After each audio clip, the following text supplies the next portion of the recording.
നമസ്കാരം. ബോയിങ്ങിന്റെ ബഹിരാകാശ പേടകമായ സ്റ്റാർലൈനർ തിരിച്ചെത്തി എന്നുള്ളതാണ് ശാസ്ത്രലോകത്തിനെ സംബന്ധിച്ച് ഏറ്റവും ആശ്വാസകരമായ കാര്യം.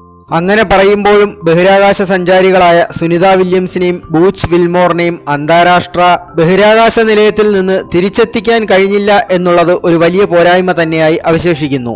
സ്റ്റാർലൈനറിന്റെ ദൗത്യ നാൾവഴികൾ പരിശോധിക്കാം.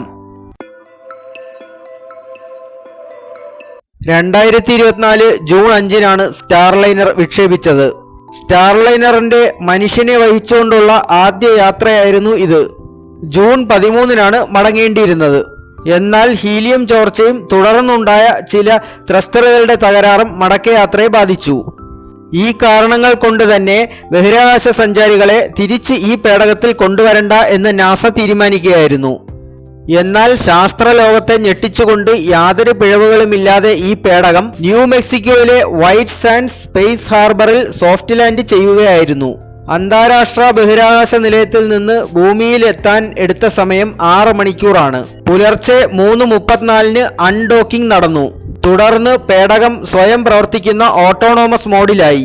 മണിക്കൂറിൽ 28,000 കിലോമീറ്ററിലായിരുന്നു മടക്കയാത്ര, അതായത് ശബ്ദത്തിന്റെ 22 മടങ്ങ്. ഭൗമ അന്തരീക്ഷത്തിൽ ഈ വേഗത ആഘാത തരംഗങ്ങൾ അഥവാ സോണിക് ബൂം സൃഷ്ടിച്ചു. ഭൗമ അന്തരീക്ഷത്തിൽ കടന്നതോടെ 1600 ഡിഗ്രി ചൂടിനെ പ്രതിരോധിക്കുക എന്നതായിരുന്നു അടുത്ത കടമ്പ. എന്നാൽ ഇത് വിജയകരമായി നിർവഹിച്ചു.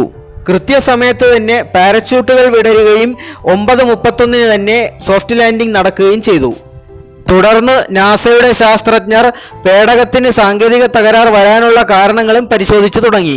ഇലോൺ മസ്കിന്റെ സ്പേസ് എക്സിന് ശേഷം ബഹിരാകാശത്തേക്ക് ആളുകളെ കൊണ്ടുപോകുന്ന രണ്ടാമത്തെ പേടകമായി ബോയിങ്ങിന്റെ സ്റ്റാർലൈനർ.